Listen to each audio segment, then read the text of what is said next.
Season 1 of Cobra Kai reintroduced us to Johnny Lawrence and Daniel LaRusso. It's like going to a reunion and bumping into someone you haven't seen for a long time. We started off with Johnny Lawrence, the kid who seemed to have it all, the privileged golden boy who was a karate champion. We find out that present day, his life is not going too great. I'd say get your life in order, but at this point, you're like the meat in your fridge.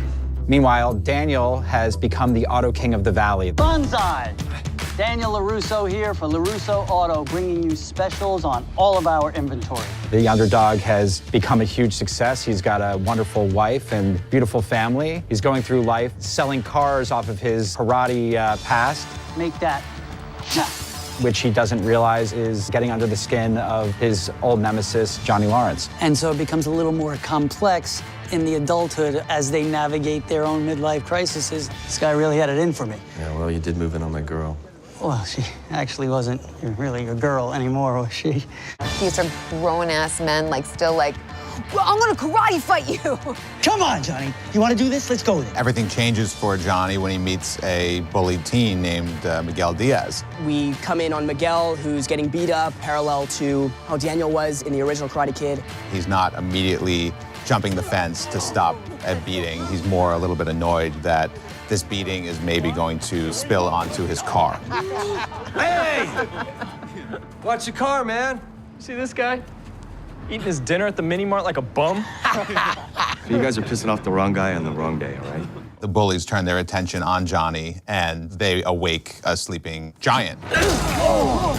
Johnny kicks all their asses, amazes Miguel, who begs him to become his sensei. Are you sure you're ready? You're gonna be my karate teacher? I'm gonna be your sensei. This seems to be the path back for Johnny. And then Johnny ends up reopening Cobra Kai, which creates all kinds of problems in Daniel's world. Me being Daniel's daughter has her own set of problems in a kind of love war where she's the Juliet to Miguel's Romeo on the opposite sides of these warring dojos.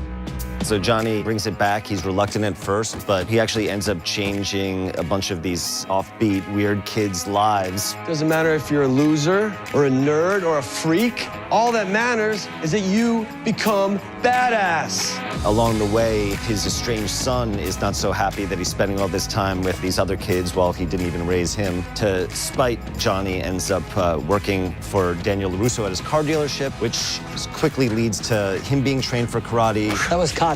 That's the foundation of my karate. It's cool. You want to stick around, learn a few things? It all culminates, of course, at the All-Valley Championships. It's this big showdown between Cobra Kai and Miyagi-Do. Daniel LaRusso returned to the mat as a sensei across from Johnny Lawrence in the final match, and Miguel Diaz is victorious, defeating Johnny's estranged son. What seems like a huge, amazing victory turns out to be a painful experience for Johnny as well, because in reclaiming victory, he's even further apart from his son than he's been in the past. I'm sorry. It's okay, Dad. You got what you wanted, Johnny. You won. Congratulations. And he's seen that even though he's made this positive change in Miguel, he's turned all these kids into bullies. And I think he realizes for the first time, maybe Cobra Kai isn't the right solution for these students. You don't have to fight dirty. Dirty? There's nothing dirty about winning, Sensei. No mercy.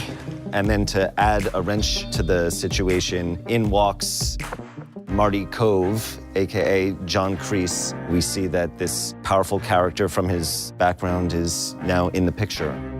The real story's only just begun.